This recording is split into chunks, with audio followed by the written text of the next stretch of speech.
से खोल के गिराते हैं रॉकेट हो जाता है हल्का और बहुत तेज भागने लगता है। समझिएगा, जो सैटेलाइट उपग्रह जो होते हैं पृथ्वी के करीब घूमते हैं उन्हें सर्कुलर पाथ पर घूमना पड़ता है, और जो दूर घूमते हैं उन्हें इलिप्टिकल पाथ पर घूमना पड़ता है। जीएसएलवी बाप है ससुरा सैटेलाइट सबका, उठा लेता है 2,000 किलो का सैटेलाइट उठा लेता है, 3,000 किलो का सैटेलाइट उठा लेता है। तो सैटेलाइट बनाना में ज्यादा टेक्नोलॉजी लगती है, लेकिन उससे भी ज्यादा टेक्नोलॉजी लगती है रॉकेट बनाने में, क्योंकि सैटेलाइट भारत ने 1975 में ही आर्यभट्ट बना लिया था, लेकिन खुद छोड़ नहीं पाए थे तो रूस को कहते तो उसने अपने रॉकेट से छोड़ा था। तो हमारे पास पीएसएलवी बहुत भरोसेमंद सैटेलाइट है, यह रॉकेट है, यह अब तक 50 सफल अभियानों को कर चुका है, बहुत बेहतरीन है। मंगलयान से लेकर ये सब ने बहुत बड़े बड़े सफल कारनामे किए, लेकिन इसके जगह पे कॉस्ट बचाने के लिए इसमें स्मॉल सैटेलाइट लॉन्च व्हीकल हम लोगों ने नया बनाया था, और ये बहुत बेहतरीन था, इसने काम भी बहुत अच्छा किया।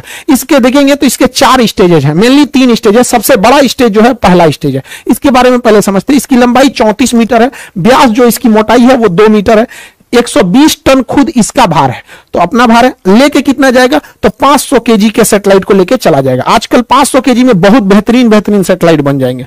500 केजी के सैटेलाइट को 500 किलोमीटर की ऊंचाई तक ही इजीली लेके जा सकता है। सबसे बड़ी विशेषता इसकी 30 करोड़ रुपए है, महज 30 करोड़।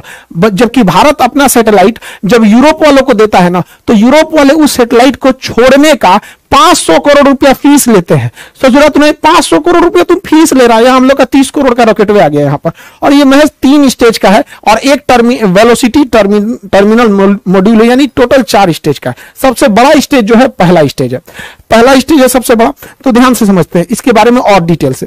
पहला स्टेज बहुत बड़ा है, और पहले स्टेज जो है वो 94 सेकंड तक चला। उसके बाद पहला स्टेज जो है वो इसको खोल के गिरा दिया जाता है, सेपरेट कर दिया जाता है। जैसे खोल के गिराते हैं रॉकेट हो जाता है हल्का और बहुत तेज भागने लगता है।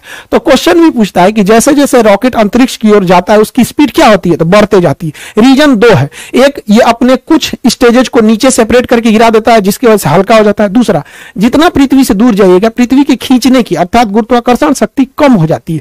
तो एक तो शक्ति कम हो गई, दूसरा भार कम हो गया, इस वजह से तेज भागता है। दूसरा स्टेज जो था वो 113 सेकंड तक चला था। तीसरा स्टेज जो था वो 106 सेकंड तक चला था। यहां तक में कोई प्रॉब्लम आई थी चौथे स्टेज में। अब यहां थोड़ा ध्यान से समझिएगा, ये तीनों स्टेज में ना सॉलिड ईंधन का प्रयोग किया जाता है। जैसे दीपावली के रॉकेट में जो ईंधन भरा जाता है ना, बारूद, सॉलिड इंजन सॉलिड होता है, वो एकदम ठोस होता है, बारूद भर दिया जाता है। वैसे इसमें सॉलिड फ्यूल का यूज किया था, यानी बारूद भरा गया था। इसमें एक बार आग पकड़ लिया ना तो आपके कंट्रोल में नहीं रहेगा, ना ही आप इसे स्टॉप कर सकते हैं। तो सॉलिड इंजन की एक खराबी, पावर तो तगड़ा देते हैं सब, लेकिन इन्हें आप कंट्रोल नहीं कर सकते। तो इसरो कितना दिमाग लगाया, जब सीधे ऊपर भेजना था तो लगा दिया तीनों में सॉलिड इंजन। और ये सॉलिड इंजन जो होता है इसमें जो सॉलिड फ्यूल यूज किया जाता है HTPB, ये फुल फॉर्म एग्जाम में पूछता है, HTPB हाइड्रोक्सिल टर्मिनेटेड पॉलीब्यूटेराइन। ये इसमें यूज होता है HTPB ईंधन के रूप में, इसे कंट्रोल नहीं किया जा सकता। तो ये तो चौथा, अब लास्ट स्टेज एकदम छोटा सा था, एकदम छोटा सा था, उसे महज 20 सेकंड के लिए बनाया गया था चौथे स्टेज को। उसका नाम होता है velocity trimming module, VTM, velocity trimming module. यहीं से गड़बड़ चालू हो गया। इस ससुरा को चलना था चौथा स्टेज को 20 सेकंड के लिए, चला 21 सेकंड के लिए। 1 सेकंड के लिए चला तो क्या हो गया कि ये सर्कुलर की जगह इलिप्टिकल पाथ पर चला गया। जाना चाहिए था गोल, चल गया अंडाकार में, क्योंकि इसका काम होता है स्पीड को बढ़ा घटा के पाथ को मेंटेन करना, जिस वजह से इसका डाटा लॉस हो गया और ये प्रशांत महासागर की ओर गिर जाएगा। यहां पर ये इलिप्टिकल नहीं हो पाया था। यहां पे लास्ट स्टेज में देखिए, जो वेलोसिटी ट्रिमिंग मॉड्यूल होता है वो इन सैटेलाइटों को लॉन्च करने के टाइम उनका एंगल डिसाइड करता है, किसको कितने एंगल पे छोड़ना है, मल्टीपल सैटेलाइट्स को कितने एंगल पे किसको कितना घुमाना है। यहीं पर डाटा लॉस हो गया। ये सारा चीज अपने समय से सही से चल रहा था, यहां पे क्या हो गया, डाटा लॉस हो गया। 20 सेकंड की जगह पे 1 ही सेकंड फायर हुआ। इसका मतलब पूरा रॉकेट सही है, कोई दिक्कत नहीं है, बस ये ट्रिमिंग मॉड्यूल में दिक्कत है, एंगल गड़बड़ा दिया था। देखिए एक चीज ध्यान से समझिएगा, जो सैटेलाइट उपग्रह जो होते हैं पृथ्वी के करीब घूमते हैं उन्हें सर्कुलर पाथ पर घूमना पड़ता है, और जो दूर घूमते हैं उन्हें इलिप्टिकल पाथ पर घूमना पड़ता है।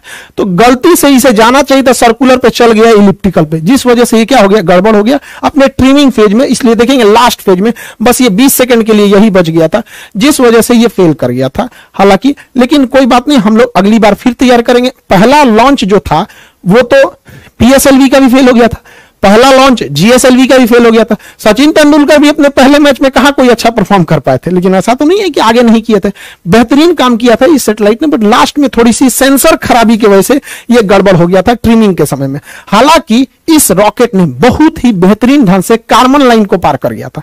कार्बन लाइन क्या होता है, ध्यान से समझिएगा।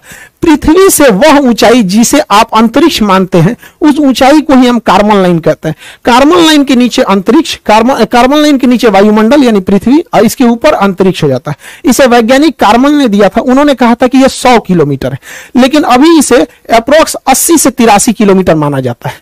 कुछ देश इसे 80 मानते हैं, कुछ देश इसे 83 किलोमीटर मानते हैं। उसके ऊपर अंतरिक्ष चालू हो जाता है, यानी एक कार्बन लाइन हो जाता है। 1967 में एक समझौता हुआ था जिसके तहत कहा गया था कि कार्बन लाइन से ऊपर का एरिया किसी देश का नहीं है, उसमें कोई भी जहाज, कोई भी सैटेलाइट जा सकता है, और कार्बन लाइन के नीचे का एरिया उसी का है जिसके जस्ट नीचे वह देश है। यानी भारत अपने 80 यानी 83 किलोमीटर की ऊंचाई तक अगर कोई भी मिसाइल जाएगा तो उसे अपने ऊपर खतरा मान के मार के गिरा देगा, कोई जहाज जाएगा तो उसे मार के गिरा देगा। समझा रहा है कि नहीं? तो हमारा एरो स्पेस कितना होता है अपने क्षेत्र से, 83 किलोमीटर। लेकिन समस्या यहां ये आती है कि कोई देश इसे 80 मानता है और कोई देश इसे 83 मानता है। जो 83 मानता है वो तो ऊपर ऊपर जाएगा। अब जैसे मान के चले भारत कहेगा कि हम 80 मानते हैं, अमेरिका कहेगा 83 मानते हो, तो जाएगा। अब भारत चल जाएगा किसी क्षेत्र में 80 में, कहेगा हम तो कार्बन लाइन के ऊपर हैं, तू कहेगा मार के गिरा देंगे, कहेगा एयरक्राफ्ट है ये। तो इसमें काफी असमंजस है। हालांकि इतनी ऊंचाई पे कोई जहाज जाते नहीं है सब यहाँ पे। तो कार्बन लाइन हमेशा याद रखिएगा, एग्जाम के पॉइंट ऑफ व्यू से इंपॉर्टेंट है। यह अंतरिक्ष वगैरह में जितने सैटेलाइट वगैरह रहते हैं कार्बन लाइन के ऊपर ही डाल दिए जाते हैं। इस तरह से जो सैटेलाइट घूमता है इसे कहते हैं पोलर सैटेलाइट। ऊपर नीचे जो घूमता है ये पोलर सैटेलाइट। ये पोलर इसलिए कहते हैं कि ध्रुवीय सैटेलाइट, क्योंकि पृथ्वी के ऊपर और नीचे 2 पोल है, north pole and south pole. तो पोल का चक्कर लगाने वाले सैटेलाइट को हम पोलर सैटेलाइट कहते हैं, हिंदी में कहते हैं ध्रुवीय सैटेलाइट। इसमें खर्चा कम आता है, ये सर्कुलर पाथ पे घूमते हैं और पूरी पृथ्वी का चक्कर लगा लेते हैं, निगरानी कर लेते हैं। कैसे? ये तो ससुरा सैटेलाइट वो ऊपर नीचे घूम रहा है, ठीक है, लेकिन पृथ्वी तो ऐसे ऐसे घूम रही है। पृथ्वी कैसे घूम रही है? इस तरह से। तो पृथ्वी जब ऐसे घूमेगी तो अलग अलग जगह का फोटो ले लेगा। जैसे अभी ये यहाँ का फोटो ले रहा है, पृथ्वी थोड़ा सा घूमेगी तो फिर थोड़ा और आगे का ले लेगा, पृथ्वी और घूमेगी तो थोड़ा और आगे का ले लेगा। इस तरह से आगे लेते लेते पृथ्वी के ये घूमने का डायरेक्शन, अभी इस सैटेलाइट का फोकस यहाँ पर है, अब इसे पृथ्वी घूमेगी तो थोड़ा और इधर होगा, ऐसे होगा। तो पोलर सैटेलाइट काफी सस्ते आते हैं और छोटे होते हैं, जबकि जियोसिंक्रोनस सैटेलाइट होते हैं उस ससुरे इलिप्टिकल पाथ पे घूमते हैं और ये 36,000 किलोमीटर की ऊंचाई पर होते हैं। इनको छोड़ना बड़ा कठिन काम होता है।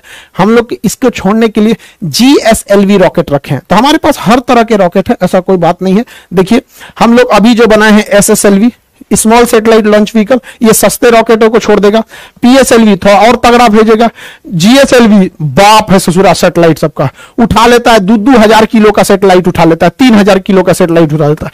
और GSLV Mark 3 दादा है ससुराई, 5,000 किलोग्राम का सैटेलाइट लेकर अंतरिक्ष में उड़ जाता है। तो ये बहुत खतरनाक है। तो हमारे पास हर तरह के सैटेलाइट है, हर तरह के जरूरत के हिसाब से हम लोगों ने इसे बना के रखा है। लेकिन सबसे ज्यादा अगर कोई काम आने वाला है तो SSLV का काम आने वाला है, जो अभी हल्का सा फेल हुआ है, मतलब वो 98% सफल है। उसका एक सेंसर गड़बड़ हो गया था।